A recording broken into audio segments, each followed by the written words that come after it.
Okay, I'm going to open the Hood River City Council meeting for June 28th. A couple things are unprecedented this evening. This is the first time we've been live. We're on YouTube and Zoom. And I think this is the hottest day I've ever experienced in Hood River, and I've lived here all my life. So we kind of have a lot of things going on tonight, some good and some not quite so good. But I call this to order. I'm going to do the land acknowledgement first. As we meet tonight, let us all remember that today we are stewards of land that was home to Indigenous peoples for thousands of years before the recent arrival of the European heritage dominant culture. We honor this land's ancestors as we go about our business today. I'd like to do the Pledge of Allegiance.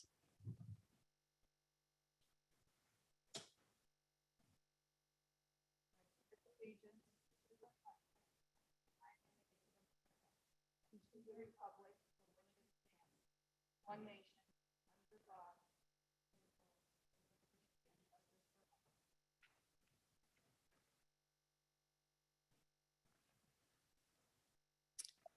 All right, we have one person that signed up for business from the audience, Jody Bear. Do you want to allow her in to speak?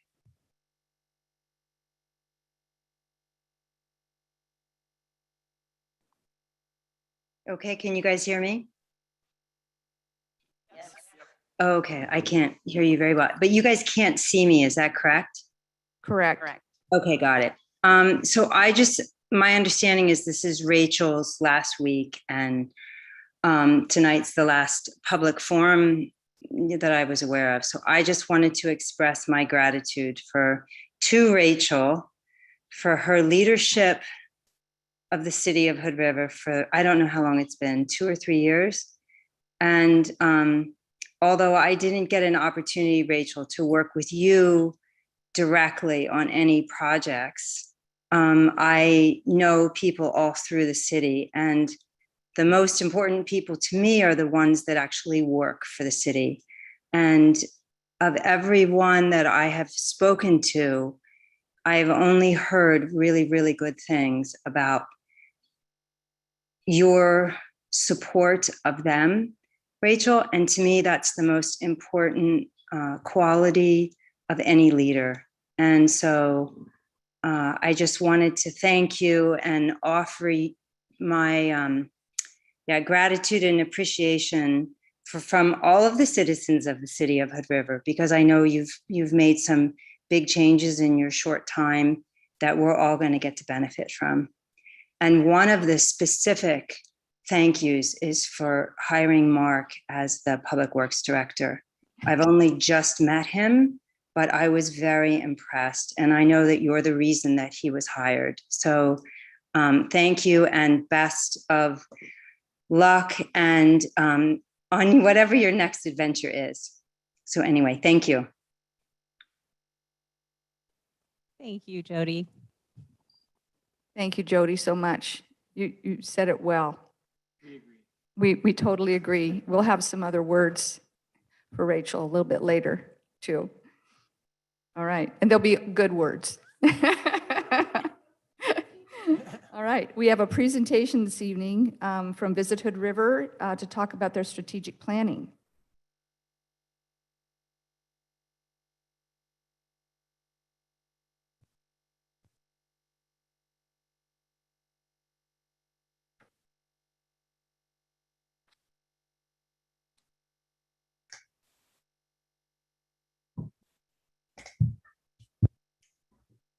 Hello, Mayor McBride and members of the Hood River City Council. Thank you for having me tonight. It is a hot one for sure. I appreciate this opportunity to present our report to you on the status of the contract with the Hood River County Chamber of Commerce, now doing business as Visit Hood River. I'm also delighted to share that the name refresh isn't the only thing that's new with Visit Hood River. My name is Katie Cadleb, and I'm the new Visit Hood River Executive Director. While new to this position, prior to being recruited via Visit Hood River, I served on the Chamber Board of Directors and the Visitor Advisory Council for nearly 2 years. And as a resident of Hood River and the former director of business development for Mount Hood Meadows, this position with Visit Hood River is not just a job to me. It really is a passion of mine. I also have had the honor of working with Rachel along with Will over the past few months, and I'm very thankful for the leadership and support that they've both provided. The strategic plan that I provided in your meeting packet is nearly 40 slides in length. So I want to use my time tonight effectively. So I prepared notes for myself that will summarize the plan and allow for time for questions and discussion. As you review the plan, please let me know if you would like to schedule any follow-up to go into the tactics and programs in greater detail. As I'm only 90 days new to this position, I'm joined this evening by Alana Hewson, one of Visit Hood River's professional independent contractors. Alana is the founder of Intrepid Communications and specializes in destination management and marketing. The VHR board retained Alana's expertise to support the board and staff during the evolution of the organization. As Alana has been instrumental in helping to develop the VHR strategic plan, she's also available to respond to questions this evening. The VHR plan is a recap of a tumultuous fiscal year, which was hugely impacted by the COVID-19 pandemic, as well as our fiscal year 2020 roadmap to recovery. I'm pleased that Visit Hood River was able to was proactive in navigating the challenges. We were able to pivot as necessary and ultimately lean into the projected recovery in travel and tourism. Hood River is a well-known and highly visited destination. Our programs will be managed with intentional coordination between local stakeholders who contribute to the visitor experience and the residents of Hood River, some of whom question the need for the kind of tourism promotion that we want to do. Our board of directors is comprised of people who live and work in Hood River, and we fully understand and respect the push-pull of community views about tourism. While Visit Hood River is charged to develop richer, more complete experiences designed to encourage visitors to stay longer and spend more, we know we must manage the visitor experience to ensure Hood River's local values are respected and our natural resources are cared for.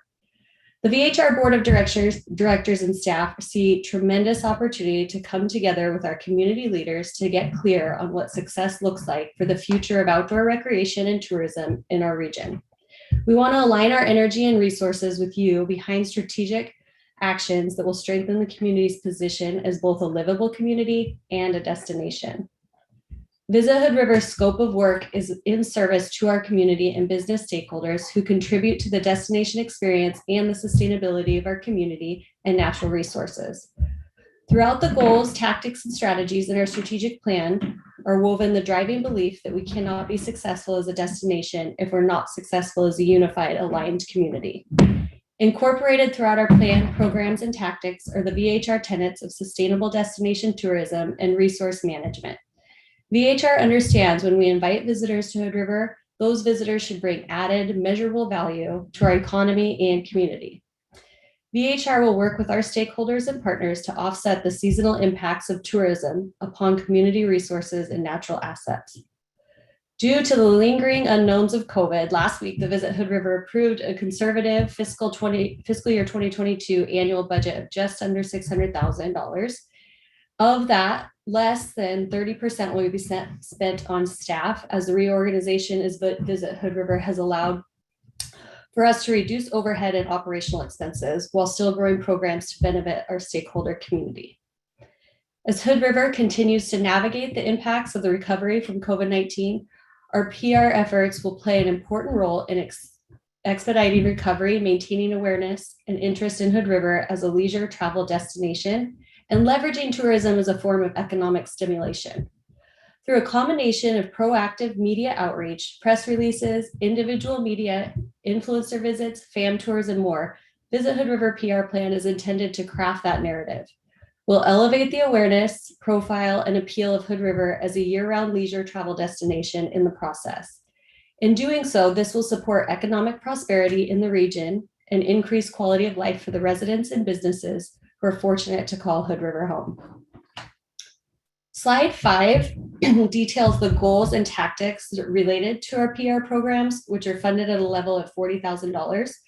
The goal with PR is to increase Hood River's economic prosperity and residents' quality of life through earned media coverage that raises awareness of the destination, accurately portrays the visitor experience, encourages visitation and spending during non-peak seasons, and aligns with the core values of sustainability, vitality, and livability.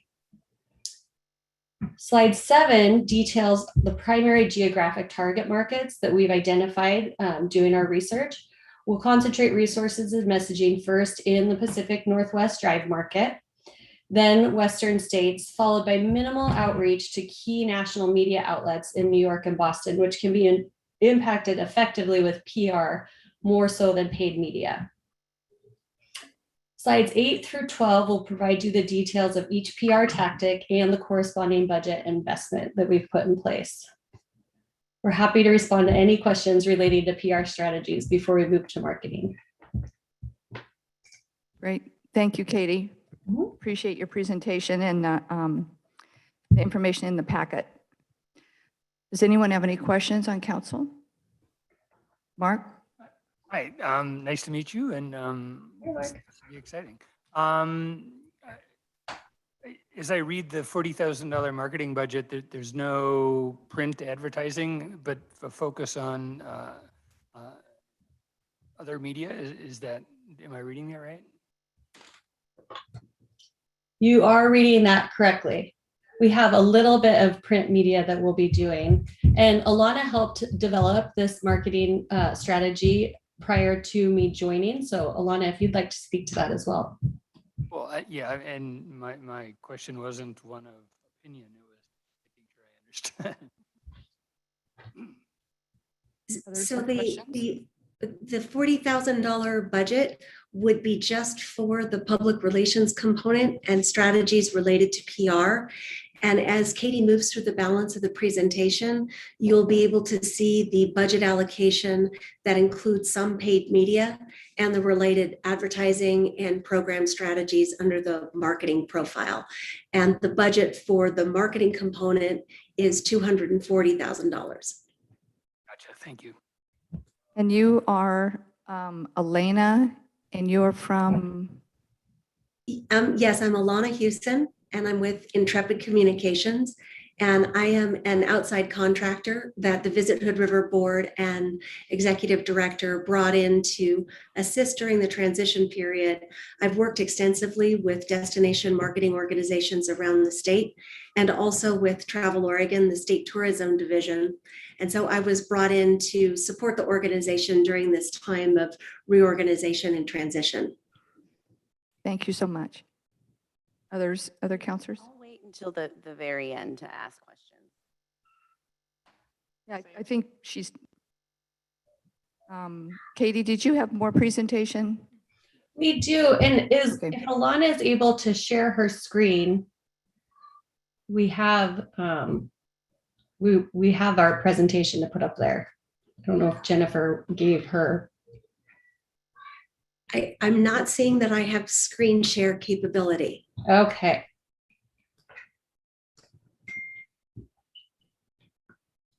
Is it the presentation that we have in our packet?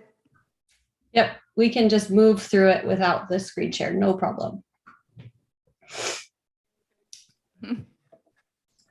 All right, so fulfilling our responsibility to market Hood River as a destination during the pandemic was a challenge, of course, to put it mildly. We're charged to support tourism throughout Hood River County while also needing to be mindful of the local and state governing ordinances and guidelines prohibiting travel and tourism.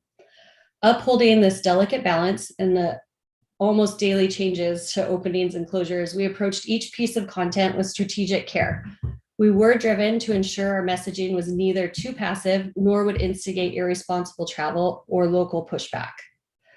We held back on the launch of our newly developed creative campaign, Hood River, Mother Nature's Favorite, although we were able to weave a teaser of the campaign into our social media and the website messaging. The cessation of the outward advertising, however, did allow VHR to pivot and invest in a much needed website development. Oh, here we go.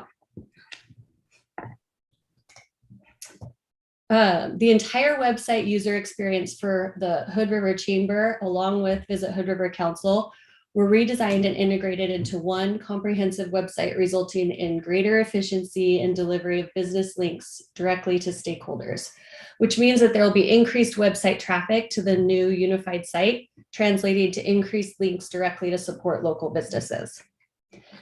The successful redesign of the website and integration was the primary reason that the new tiered stakeholders' dues support for Visit Hood River exceeded proposed budget projections this past year by threefold.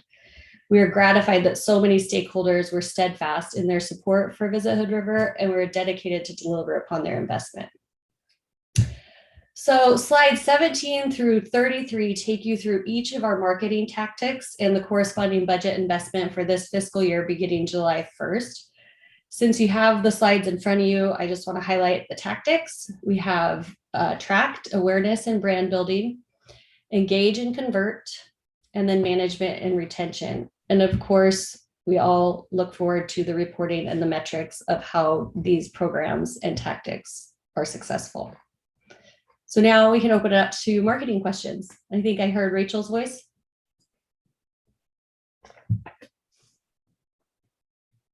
So you just wanted questions about marketing specific right now? Or the strategic, whichever, we can have a conversation about all of it. Okay. Yeah. Does anyone? Just jump in. Yeah. Yeah, go ahead. I jump have, in. yeah, I have a couple. I mean, it's I know. like, who's going next? I have a couple questions. all an experiment tonight. Katie and Alana, thank you so much for your time today. Who is your target audience? Great question. Alana, I will let you go ahead and take the lead. Sure. Thank you. So Visit Hood River had done research to determine where their primary target markets should encompass. And that is something that is reevaluated on an annual basis. Certainly COVID changed that dramatically, but as we move into recovery year, the primary target market is going to be within an 8-hour drive of Hood River. And then concentrically, we move out from the Pacific Northwest to the Western states, reaching down into California with messaging.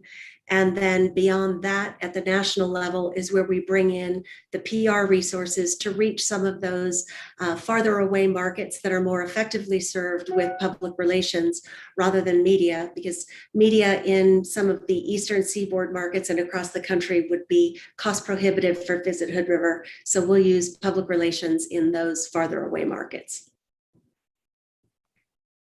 What are we doing to market towards our locals? So that would be the chamber work, if you will, the community work that Visit Hood River has outreach in performing. And I'll turn that back over to Katie because she's been involved in the local programs and the business development and very active with SBDC and the port. So Katie, I'll float it back to you. Thanks. Yeah, our goal really is to have a balance between the marketing of tourism as well as the programs and projects we put in place with our local partners and stakeholders.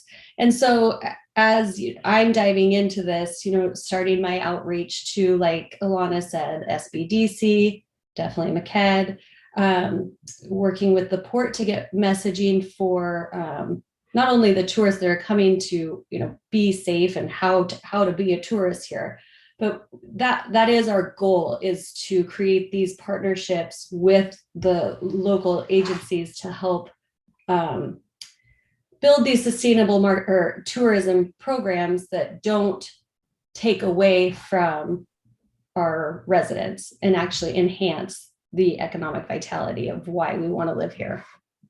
I don't know if that answers your question.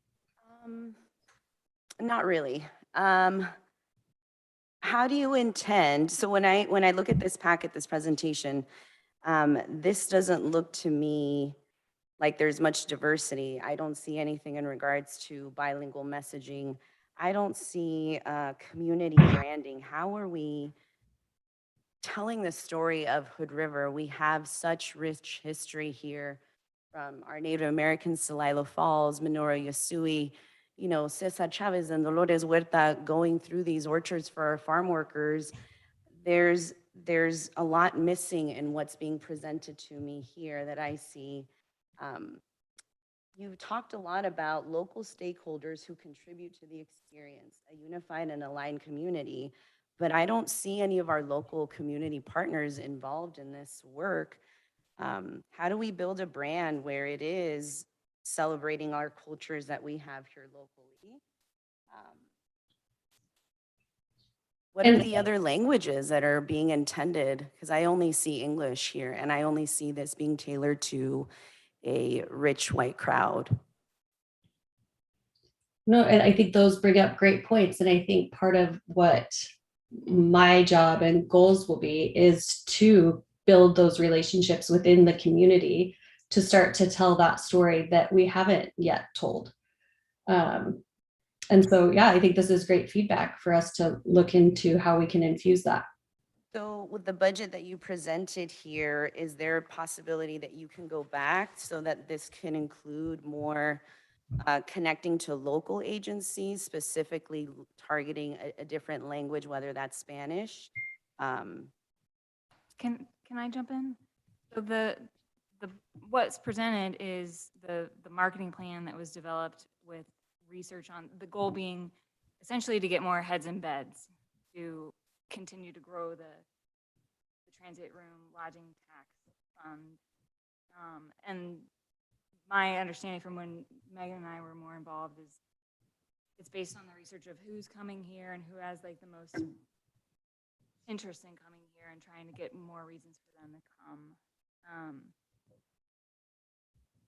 And I bet you that people would love coming knowing that they can take away the Yo Amo Hood River, right? Rather than just the I Love Hood River, or the Hood River that celebrates Pride all year round. And there's a logo in regards to that. There's a lot more that we can include that really captures who our community is, that can still target this rich white crowd that you guys are trying to attract here to the Gorge. I think we're still really missing a lot of our locals. Tourism is really, it helps, but what about, what are we doing the rest of the time of the year that we're not having tourism here? What are we doing, you know, maybe in the beginning of spring, the winter, the fall? And I feel like we're still missing a lot in what's being presented here. And that's my opinion. When it comes to recreation here, we're known for mountain biking. I'm sure you've all saw the recent email from Thrive, how they partnered with the Providence Foundation to provide helmets. They provided free bikes to folks. How are we adding that to what's being presented here, that we have such a diversity in the here? And I don't see that. What's the scope? And this is very traditional. How do we get people with money that aren't here? We're having a hard time hearing. Okay, sorry, but we're just figuring out how to use these mics. So is this better? Yes, thank you. So, and I was just, I guess, talking to Councilwoman Rivera, just that what I see here is a traditional, how do we, like Jessica said, how do we get outside people to come and spend their money and buy hotel rooms and go to the restaurants and stuff? And that's very traditional. I think that, you know, she brings up well, you know, how can we grow beyond traditional? And to me, that's sort of like how do we do that discussion moving into the future is how I see it. So I see this as very normal and professional, but you know, the question is, how do we have that discussion? Right? Yeah, how do we make this better than you know, we just have a unique opportunity here, if we're really involved with this now, that we can create something more. And you know, how do we help you, Katie? Whether that's we're helping you connect to local agencies, local stakeholders. Again, how do we build that brand that really captures the rich diversity here in Hood River that is being marketed to other communities outside of the Gorge? I think this is great feedback here, and yeah, I mean, I'm open to any connections at this point. You know, I'm still in my infancy in this role, and so kind of taking the helm at a time of rebuilding and rebirth. And so I think it's a great time to start those connections. And tell the full story. And one of the things that kind of just as COVID started last year, and maybe I guess it was a little bit before that, we talked about Locals Wednesday. And so it was kind of like, we need to bring the locals downtown again.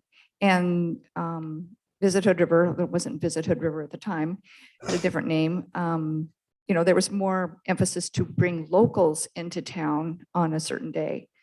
And so I don't know if you guys are thinking about bringing that back up and doing that again, but that would be a different aspect of a possibility. I have talked with the DBAC about bringing back Locals Wednesday. And so I think that's something that they would like to pursue. So, and I do think what I've found, there is a little bit of, you know, some people are all about Local Wednesday, and there's a lot of people that Local Wednesday is only benefiting downtown. So there's just, I think there is a lot of work that we can do specifically on the local chamber side to unite different areas of Hood River. And I do think there is a lot of a robust story to tell just within each individual neighborhood. And so I think that we have our work cut out for us, but the time is right. Great. Tim has a question or a comment. Thanks, Mayor. Yes, you had mentioned that there was interest by your organization to address the push and pull associated with tourism.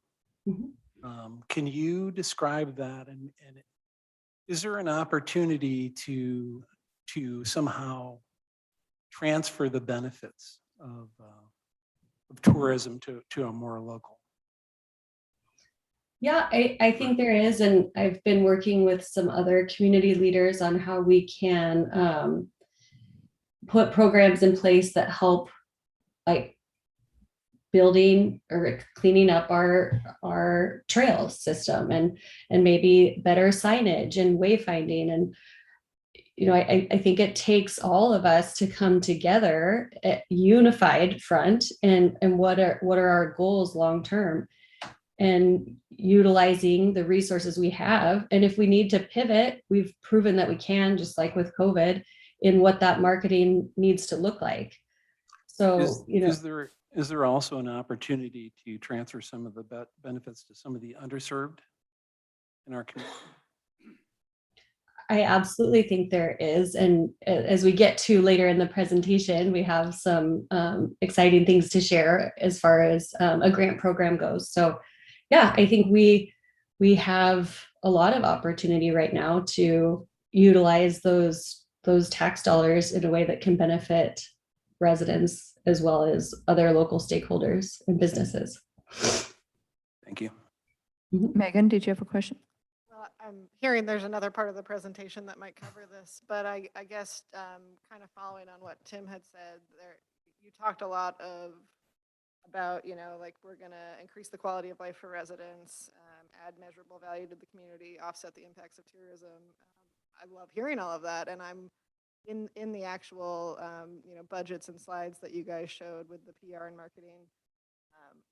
All of that seemed really just tailored at, we want to bring more people here, which kind of seems honestly exactly counter to increasing the quality of life. So I'm wondering what money is being spent to increase the quality of life for residents, or how you are putting that into this PR and marketing budget, or how that isn't counteractive.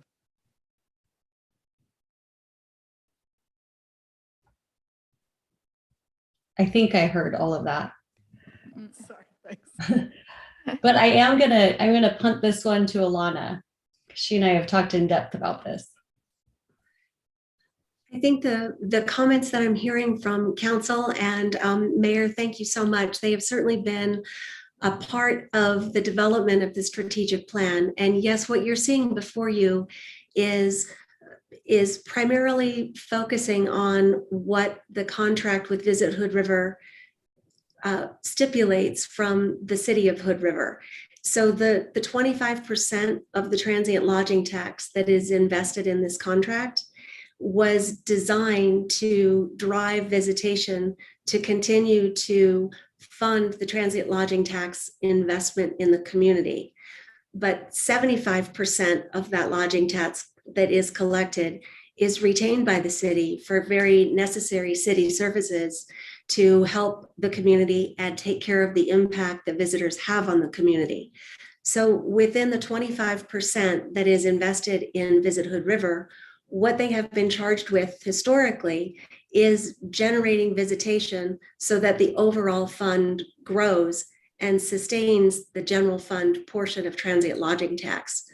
But if the conversation needs to talk about how does that 25% evolve in order to be more widespread than promotion and marketing and tourism, that's a new element to the conversation that Katie's going to need your leadership and direction on how you want to execute that and how that's going to pivot the messaging. I think that we've heard loud and clear that community relationships and building alignment is absolutely necessary. And that is why that is a primary part of the overall messaging within this plan. But if there are specific areas that the city is looking at, that's another conversation that Katie will need to be brought into, because that has not been a part of the direction from the city previously. So I think one of the things that has been specific from City Council previously has been that please try to market for the shoulder season. And I know that you guys have tried to do that. It doesn't mean that people will always listen to that. If it's a nice sunny day in the summer, they're going to come. But I know you have, at the request of your group too, really, is to try and get people here in the shoulder season so it isn't so crowded in the summer. So I know you guys have listened to us previously about things that have, been a concern when we get too crowded here in the summer. Yes, and if you see in the, I don't know that in how many of you are able to have the plan right in front of you, but there is no active paid media in the summer months at all within the plan. There is social media that continues year round because people in the community as well as visitors enjoy engaging in that social media conversation. But there is not any paid media that is purchased by Hood River for the summer months. We certainly understand the burden that is already on the community, and that the goal is to level out the seasonality of tourism and grow the shoulder seasons and try to stabilize visitation year round. Megan? Yeah, I just want to touch on the contract with the chamber, where I believe it says explicitly, basically just spend it within the legal limits of that 25% of the transient room tax. I don't think anything in the contract or any of the ordinance we passed that have approved that contract, I don't know if it's ordinance. Nothing has said that the goal is to just continuously increase visitation to increase TRT in an ongoing cycle. And I am concerned that that is the read Visit Hood River has gotten. That would not be my goal with that money. I can't for the rest of council. Megan, I'm so sorry. I can't hear you. I want to try mine. Just get really, can you hear me now? Yeah. Okay. Did you not hear any of that? Do I need to start over? It was like a whisper. Okay. Yeah, so basically, I feel really loud in here now. The contract, as I recall it, is that the transient room tax, the 25% that we have been giving to the chamber and or Visit Hood River, basically just required it to be spent within the legal limits that is in the statute. There was nothing explicitly saying that the goal is to continuously increase visitation, to continuously increase DRT in an ongoing cycle. That would not be my goal for that money, given the amount of tourism we have now and the impacts it has. So I think maybe I'm interested in a longer conversation with you all, and or I'd love to hear from other counselors. Same. Yeah, Jessica?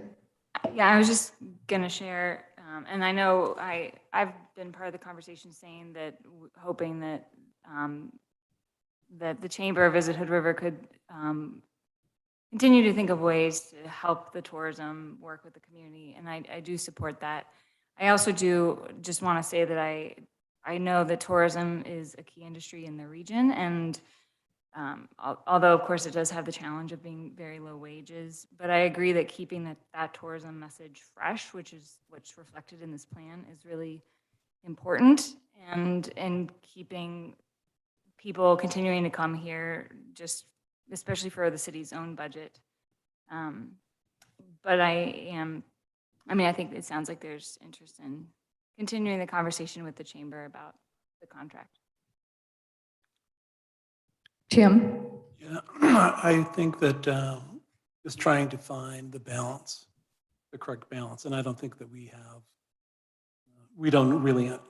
don't have that defined, or we don't really understand what that is.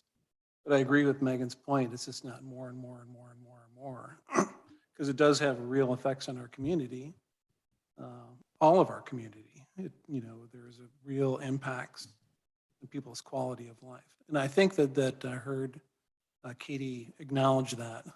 So I think just having that conversation and understanding what the balance is would be very useful. But I totally agree with Megan that it's just not more and more and more and more. It can't be. It's not sustainable. Others? Mark? This might be for us. What's the schedule for the contract? I mean, are we in the middle of a multi-year term, or is it?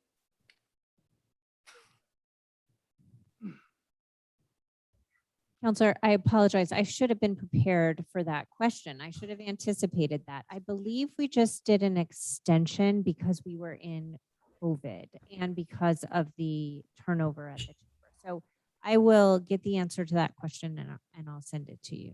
And that's sort of how I remembered it, was that like we had something come up and then, oh, there's a pandemic. Let's not worry about that right now. But it could be, we both want to move, to a happy place and not derail them in the interim, right? So to me, that's the goal, to have time to have this discussion while they carry out their plan. Well, and I'll just say, I don't want to be beating up on Katie I don't think it means we're not marketing or doing PR, but I would like to see the really nice words that were said in the presentation about quality of life and about sustainability and livability and mitigating impacts. I would just like to see how that is actually being incorporated in a meaningful way. That doesn't mean that, we're going to suddenly change direction or go crazy. And I think just Katie being able to hear our concerns, and the chamber has gone through huge changes in the last year in Visit Hood River.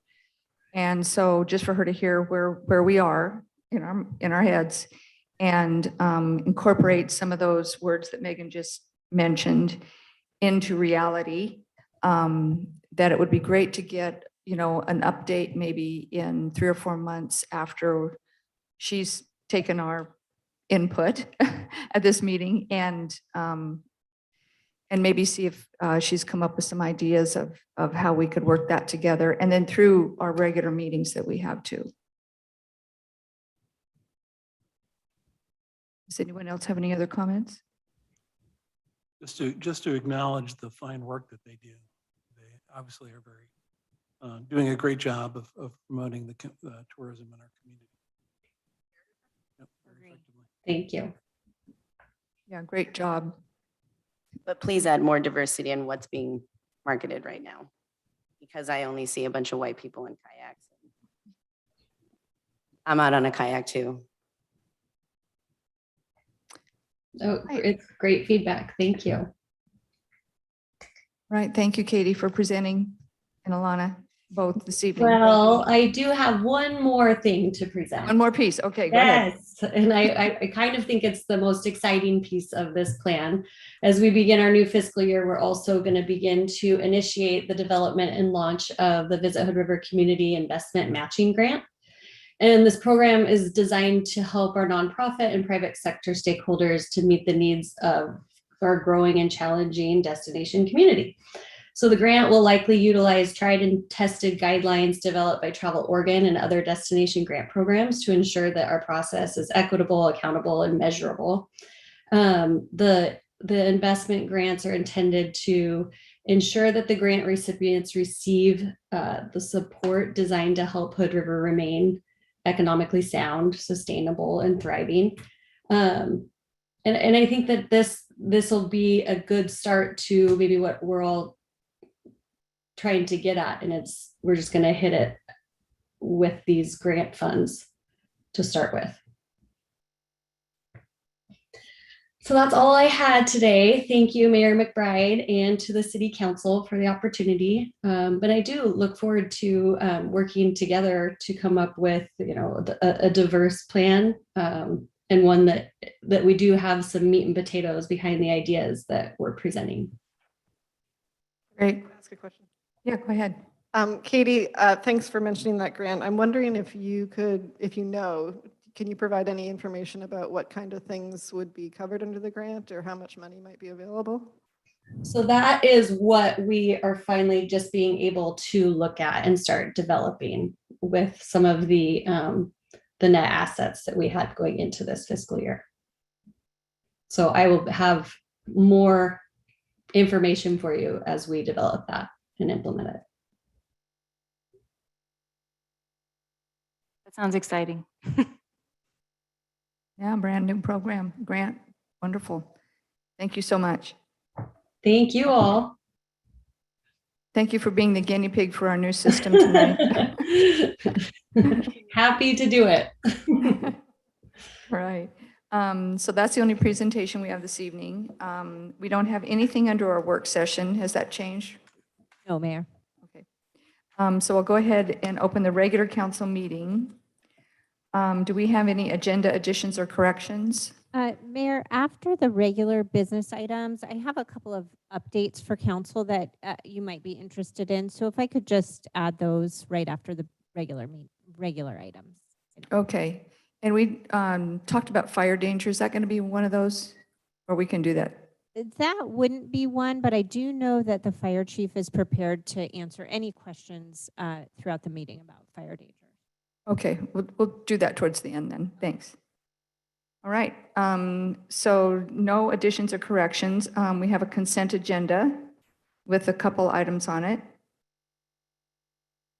I would move we approve the consent agenda. I will second. All right. Megan has made a motion to approve the consent agenda, and Jessica has seconded the motion. All those in favor? Aye. Aye. Chair votes aye. All right. Regular business items. ODOT, Rand Road, Cascade. And is Wade going to be doing that? Yes. Good evening, Mayor and Oh. Council. I apologize, I'm doing this remotely and not in person. There was a little bit of a Wade, mix-up as to Wade, where. could you get a little bit closer to your microphone? Oh, right. I don't know. Is this any better? Not really. Not sure how to increase that volume on that. Just talk loudly. Just speak loudly, Wade. Is this one any better? A little bit better, yeah. All right, I'll just try to increase the volume. I was saying, I apologize for not being there in person for the presentation. There was a little bit of a mix-up as to where this fell on the agenda. You might notice that in the suggested motion that has the word consent in it. I don't really have any additional to present other than what's in the packet. Just a reminder, this is essentially the same resolution that was passed in October of last year by the council. There were some mistakes in the legal descriptions that have been corrected. Didn't really change anything. It's more of a formality because the exact description has to be included in the resolution in order for the appraisal process to move forward. Okay, so it sounds like from what I'm gathering, what I read and what you just said, is that we've already passed this once and that there were some discrepancies in some survey lines. It doesn't really change anything except that those lines were corrected for Yes, for what's on the consent agenda. Is That's that correct. correct? Yes. Okay. Comfortable moving if anyone's.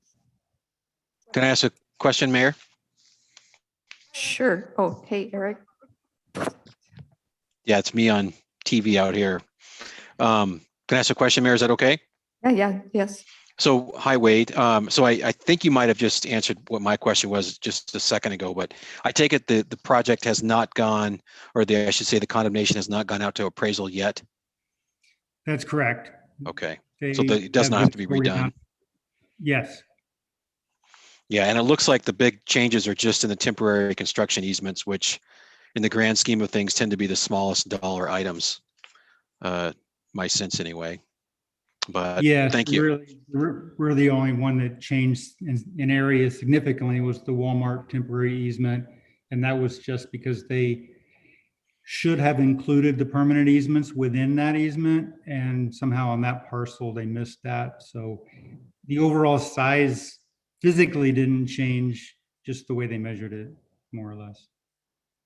Thank you. Thank you, Eric. This is a new, this new system. When I don't see you, Eric, I'm glad you're speaking up. Thank you. Mark, you had a question? Yeah, no issue with the vote or the suggested motion, but what do we have for a schedule now? I mean, what, we thought we were at this point last October. People do ask and I go, I don't know. So. Yes, I asked that too. The project is scheduled for bidding in October of next year. Construction would, Construction bidding? yes.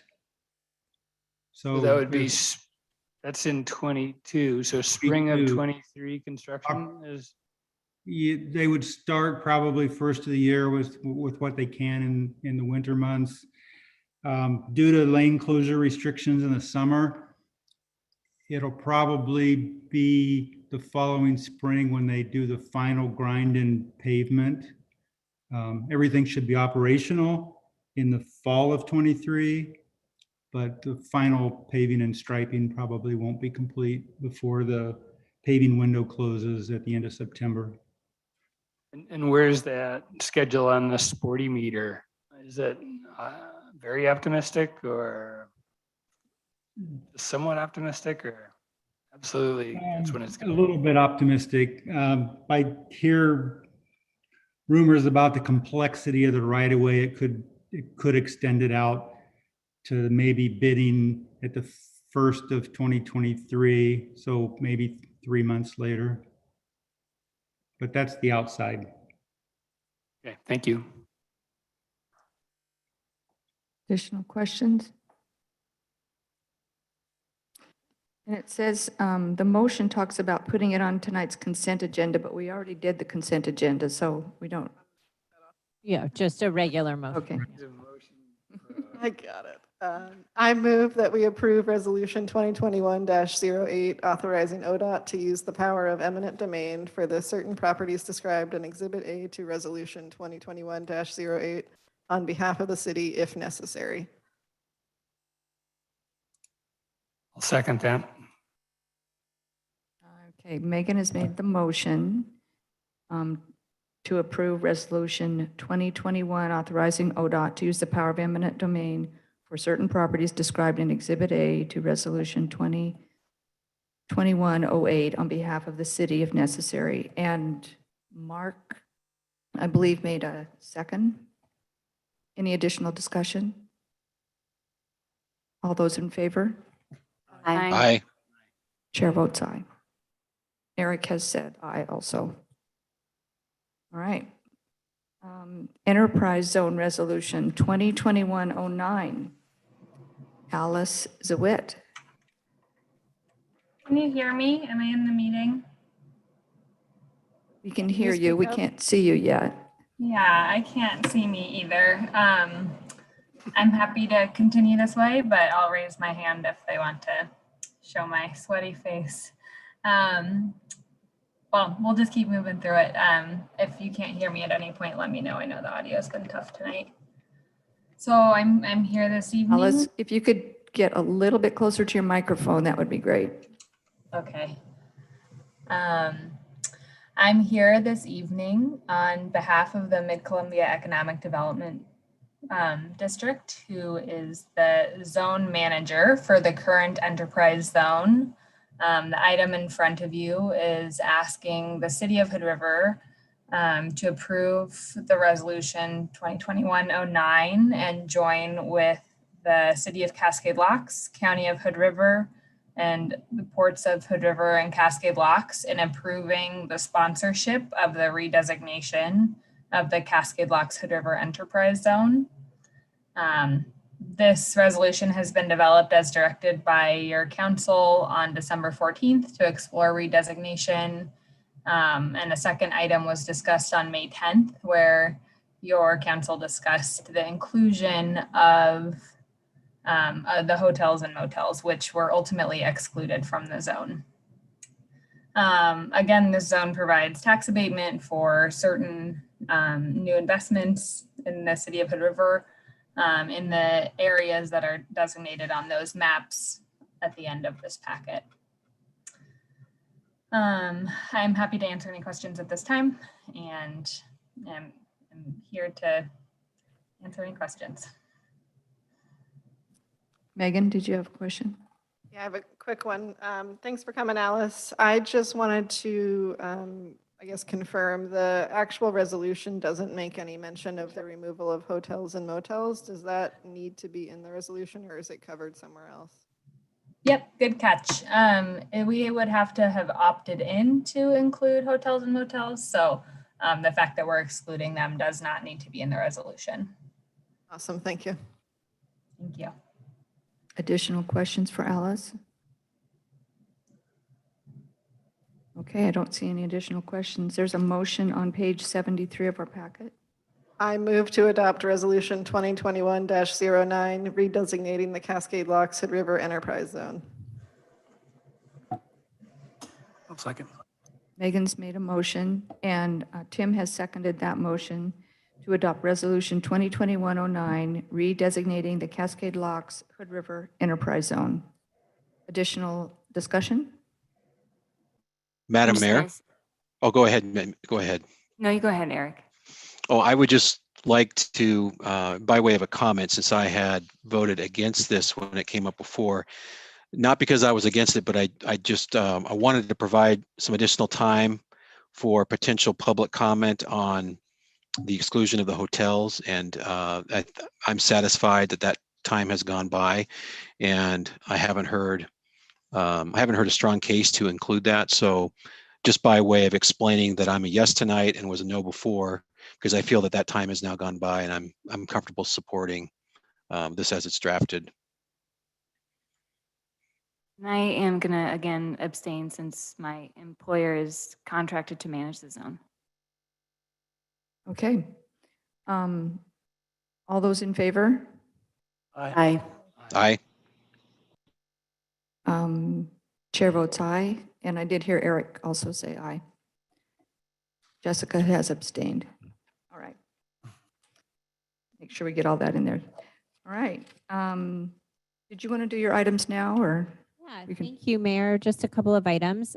First, as you're all aware, there will be a 4th of July parade. Just a huge thanks to Jennifer Gray for her help processing that permit in record speed. So there will be a 4th of July parade. Also, you will recall that the city requested funding from the legislature for Rand Road in the amount of $3.8 million. We did not get that, but thank you to Mayor McBride, who has reached out to Representative Williams to ask if additional housing money or infrastructure money is going to be made available in some other way, and also to find out how we could have been more competitive in that affordable housing project, since that is one of the state's primary goals. So more to come on that. But the good news is that we also put in $2.6 million in funds. It actually is coming out of the American Rescue Plan for the stormwater fix at the waterfront, and we got that. You'll remember that in 2019, we were to receive lottery bond funds, and those got canceled because of the pandemic. So we actually got $1 million more this time. So that's Thank you. really, really great news as the project has gone up in cost. Senator Chuck Thompson is on the Capital Construction Subcommittee of the Ways and Means Committee, and both he and Representative Williams have been supporters of this project the entire time. So that's really great news. And then the final thing I'll say is that the next council meeting, we are planning for no restrictions. The governor is lifting all restrictions on Wednesday. So that's really great news. Hood River County has done a really great job with vaccinations. So if council wants to have some more discussion about that, certainly do so, but that's the plan so far. I do have a question just about how are we communicating to people, the public that wants to come in I guess we're just saying that we're not checking vaccination stuff and it's up to them. Is that fair assessment? Happy to have some more conversation about that. We were just advertise our meetings as normal. We do now have a hybrid system, so this will be available to anybody. As we've seen, it's a little awkward right now, but we'll get smoother. So anybody can make public comment or participate in the meeting virtually. Cool. So maybe it's just in how we publish it that we're not, it's free. If you're nervous, watch it, participate via Zoom, right?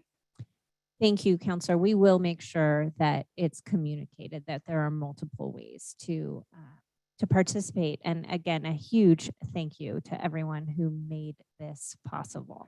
This is a ton of work. Hopefully we'll pat backs. Yeah. If there's a flyer that's created, I mean, we'd be happy to share it amongst all of our groups to try and get folks to come back in person with us. Thank you. And I think that, some people might be uncomfortable, even though all the restrictions are removed, and they might still want to wear a mask, which is totally fine if they want to. So either way, or join by Zoom, however they like. So. Right, I've got a couple things. One of the things that's in the packet that I wanted to talk about is it's called the Citizens Climate Lobby. And I learned about it when I was in CGCAN, Columbia Gorge Climate Action Network, some years ago. Actually, this has been a movement for quite some time. And some of the members had kind of gotten on the bandwagon about this, but they were kind of thinking this was an end all.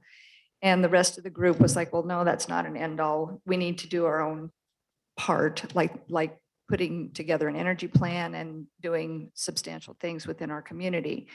But there is more momentum for this Citizens Climate Lobby now. And Paul Blackburn, our previous mayor, contacted me about this and asked me if I would support it, just put my name on it as the mayor, not as representing the city, but just as the mayor. And so I did that, but I wanted to bring it to council and see if the council has any interest in signing on as a city.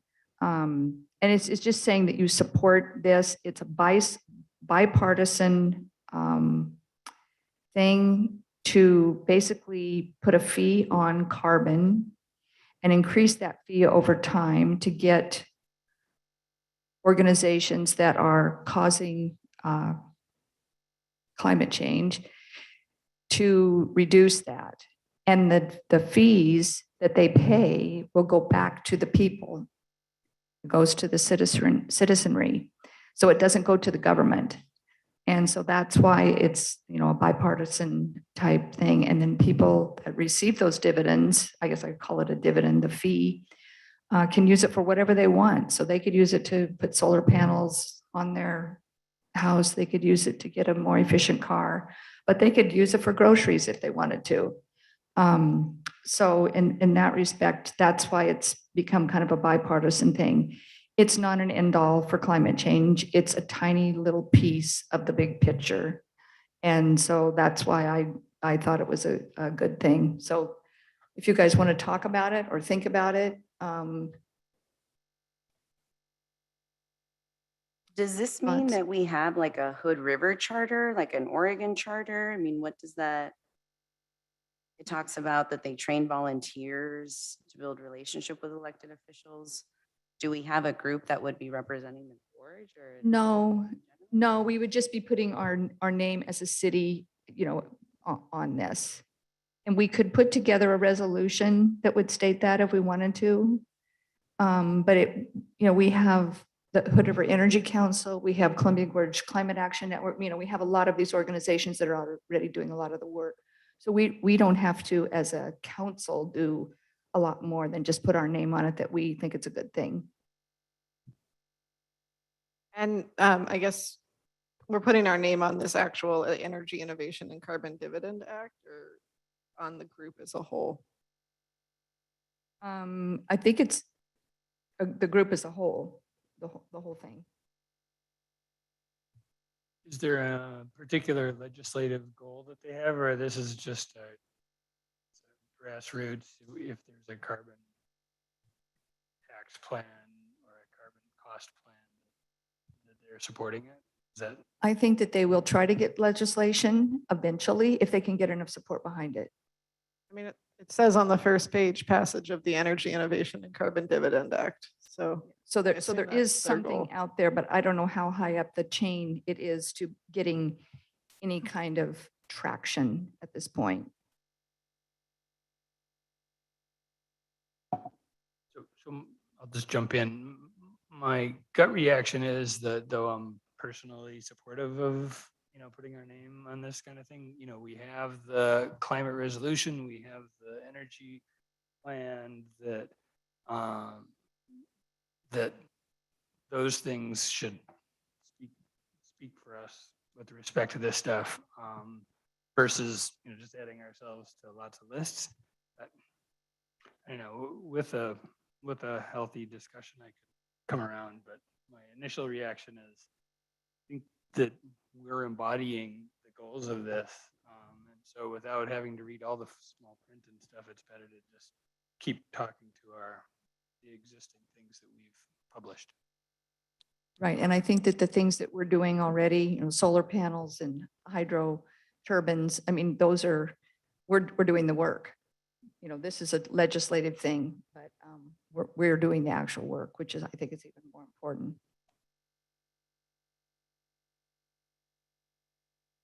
I would go along with Mark. I'm personally supportive of these things. I think I would like to actually see the legislation before I would lend support to it. I'm sure it's probably fine, but not having read the specifics of it, it's a little uncomfortable. I just don't like doing that type of stuff where I support something that I haven't read. And I'm totally fine. I just I wanted to know. bring it up. Yeah, I'm just. Give people the opportunity to speak to it. What would be the added benefits of us being a part of this on top? It's just, we're another organization that supports it. It's just, it's our name on a list. Like I said, I'm with Mark. It could be perfectly fine. I personally just don't like approving things that I haven't read. But if there's some specific legislation that they have out there, I would be happy to read it and revisit it after we've read it. I'll see if I can get some more information that would be really specific, and then, send it to you individually and see, see what you think. Okay, that's great. Thank you.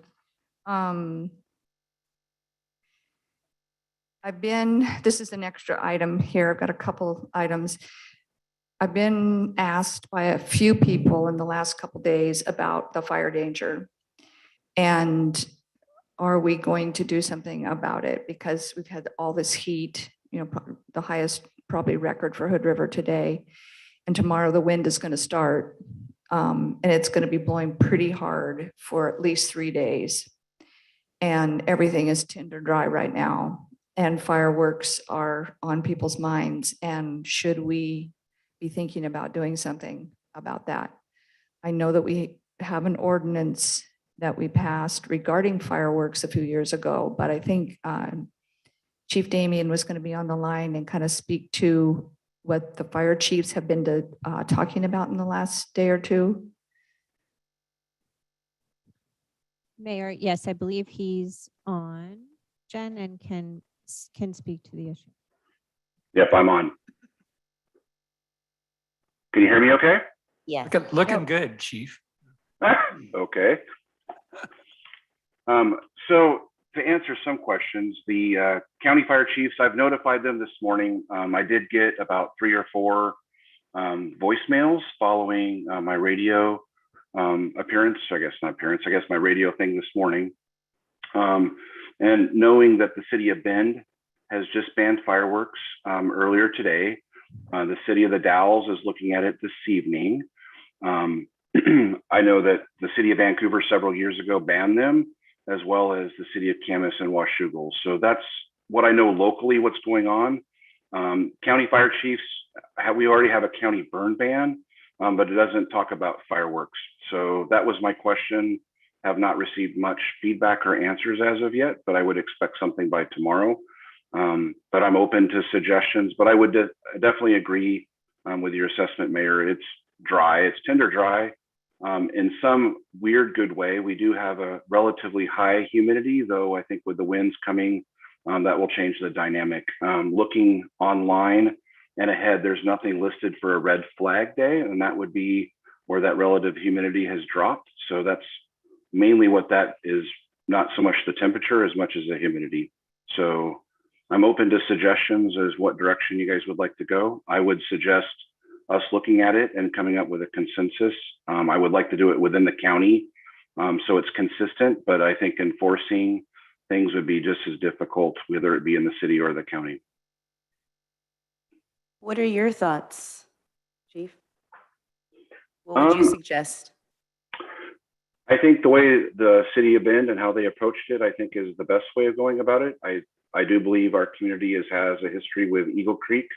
During that time, we have Indian Creek, and I think we started fire season very early, several weeks ago, and we went out to the city of the Dalles to help them around Google, if you remember that. So then you take that with unseasonably warm weather. There's no rain in sight between now and the 4th of July. I think it would be a smart, prudent thing to think about and do.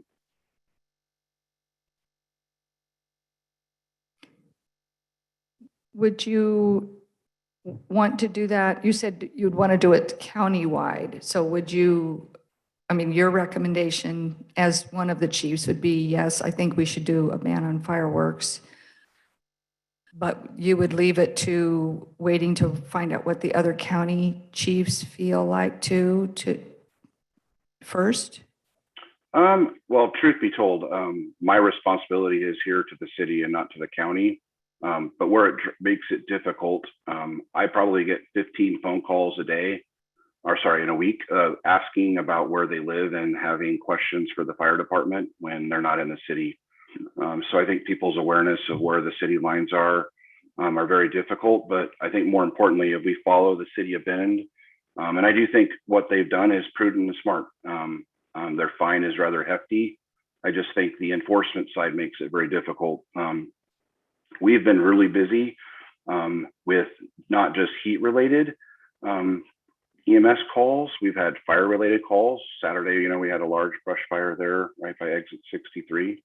I don't think it's going to get any better. It's only going to get worse. And our EMS and our fire systems are already taxed with the city opening up, as well as this heat. And we already have the cooling shelter in the station, and I think this is just going to be the trend through the summer.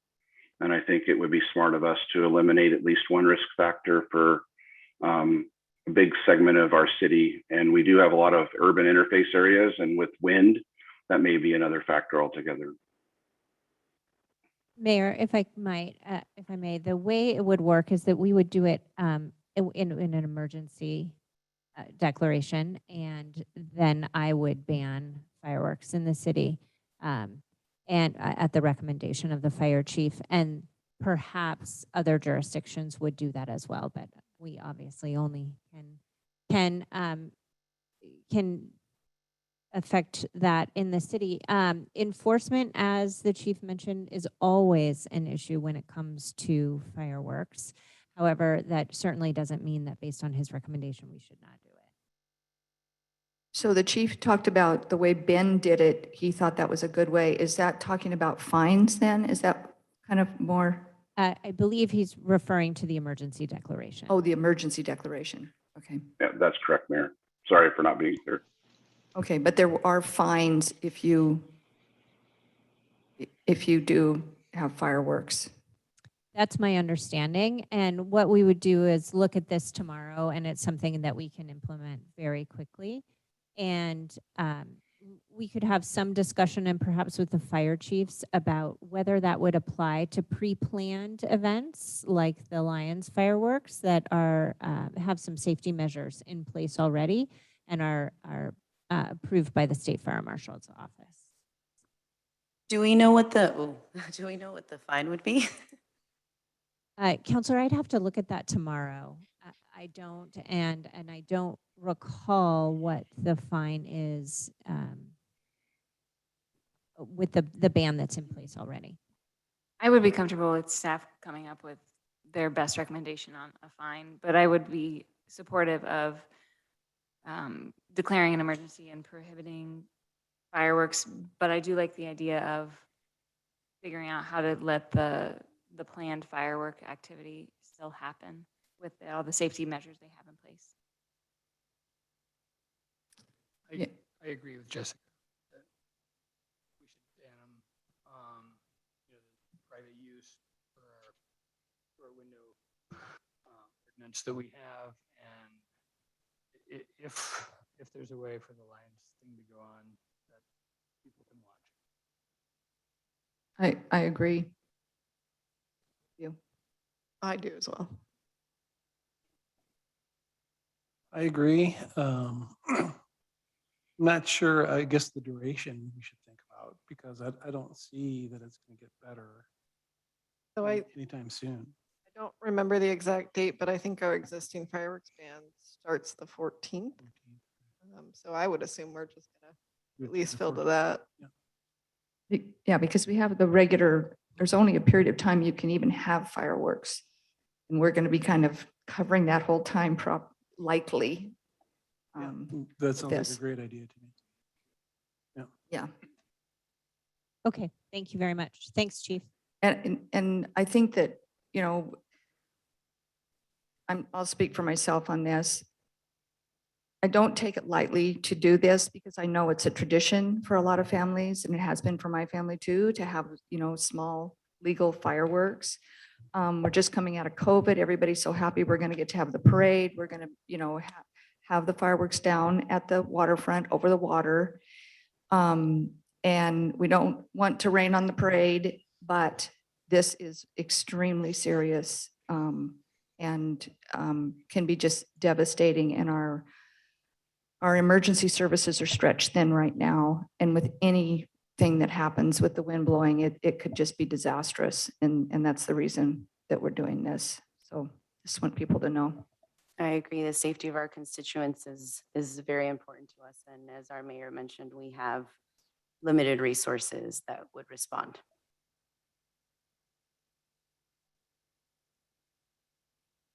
Eric, are you still on? Yes, I'm still on. I think doing what we can to preserve the community fireworks in the evening by the Lions, that seems reasonable.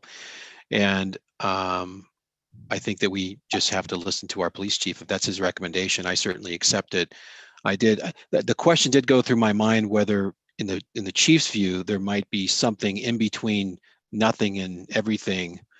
Of course, that gets complicated for enforcement, but and I'm saying this not to propose it, but it occurred to me, families on their private property with concrete and a hose with low-level fireworks. But I guess I just wondered in the chief's view, and I accept whatever his answer is, I accept it and would recommend whatever he says. But in the chief's view, is there something between nothing and everything? I think that's probably the hardest thing for us to enforce, to be bluntly honest. I think it doesn't take much if you look on the horizon above Hood River, at least since I've lived out this way and have been the fire chief here, there's nothing that doesn't fly over 12 inches, right? You'll see everything above rooftops everywhere, and that's everywhere through the Portland metro area, including in Hood River. Unfortunately, fireworks cross the Columbia River all the time, and it would be nice to say it's sparklers and everything's good. I just think when we have things that are flying, that's where the danger becomes more prone. Well, thank you. I accept that, and I appreciate you bringing this to council's attention. Thanks, Eric. All right. Yes. Yeah. That's all well, that's not all I have. I have one more thing. Rachel, this is your last meeting.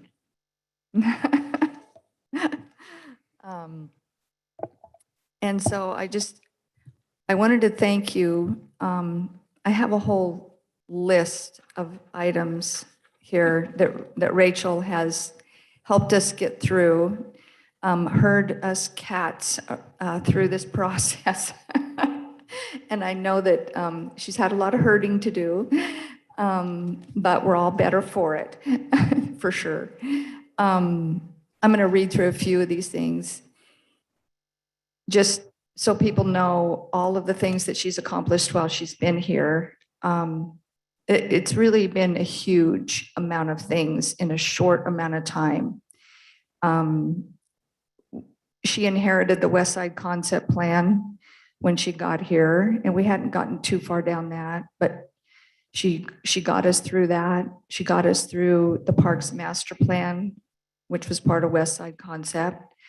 We did a transportation system update, and then we finally got the codes done, updated our accessory dwelling unit code and our middle housing code that we hope is going to help with some more affordable housing, workforce housing. She's helped us streamline and enhance our planning and building permit process. We adopted an energy plan. We adopted an equity resolution. We did utility studies while she was here. We did a comprehensive downtown parking study and plan. We launched a police department needs analysis while she was here. We have a new city website. We have all this technology tonight that we've been talking about for a long time, and she helped get that implemented.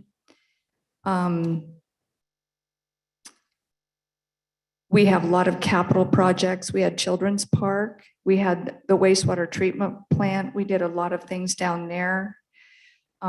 We actually have a capital improvement plan for water and sewer and stormwater now, and we actually have scheduled repairs to our infrastructure on the books in the next few years. We purchased 7 acres for affordable housing. And, I think one of the biggest things that Rachel did is she got us through a pandemic with leadership and grace and just caring about the people of the city.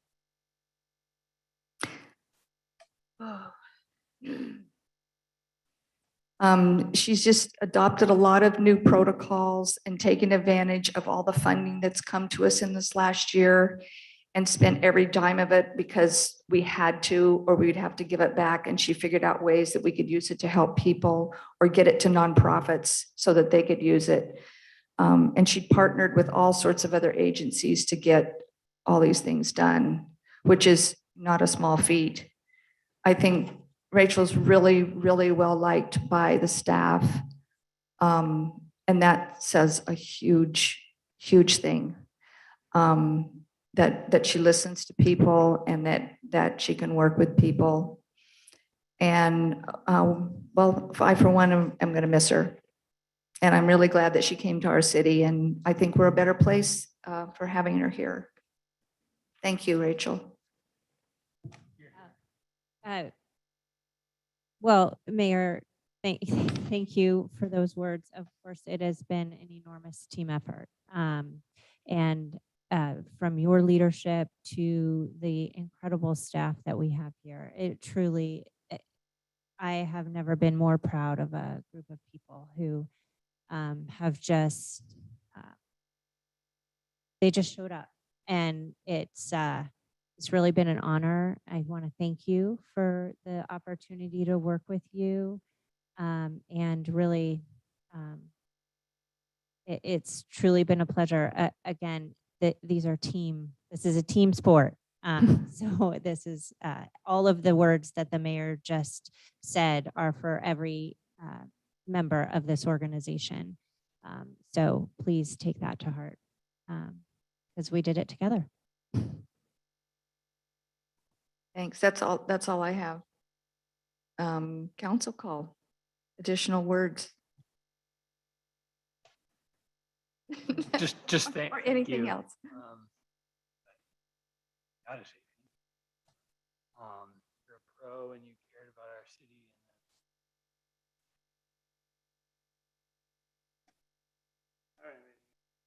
And Okay.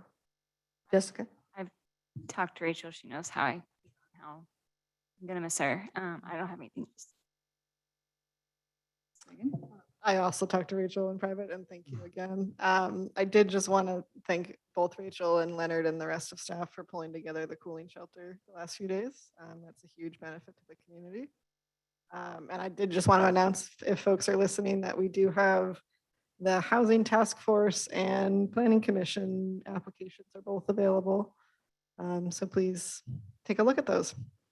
And thank you again.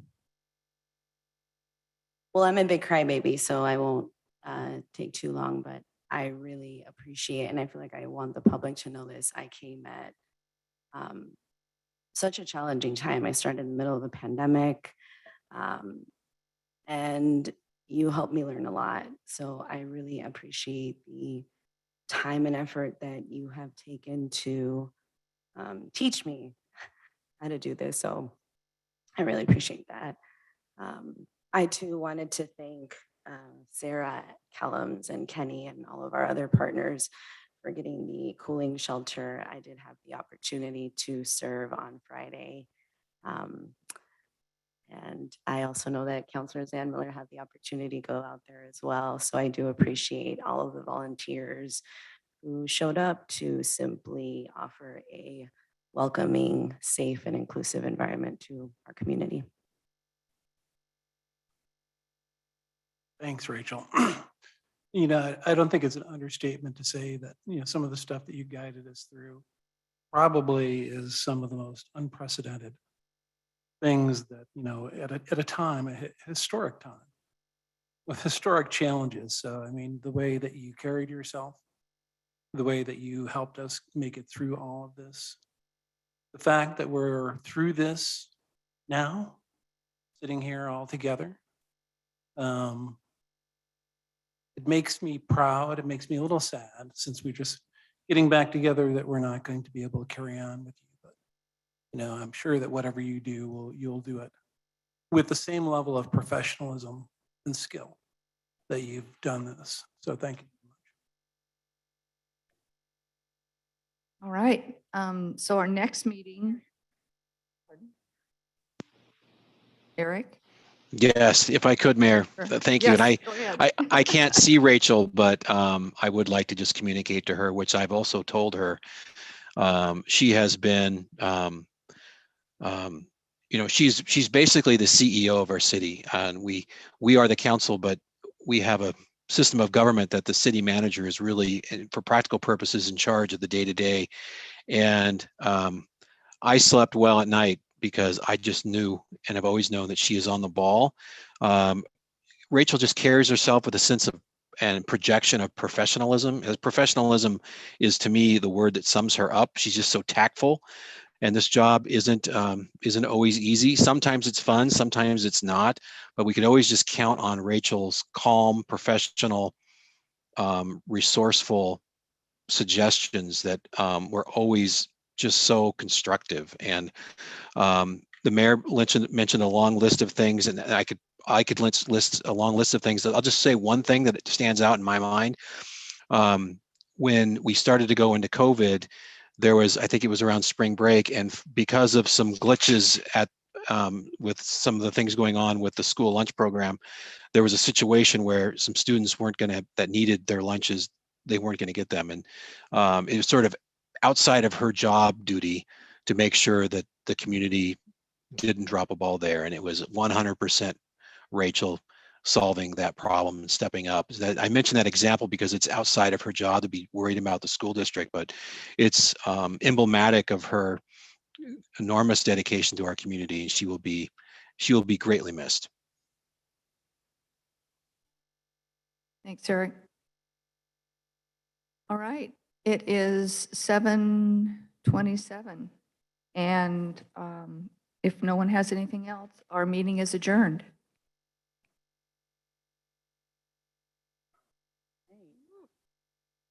Guys, it's Are we still live, Jen, or?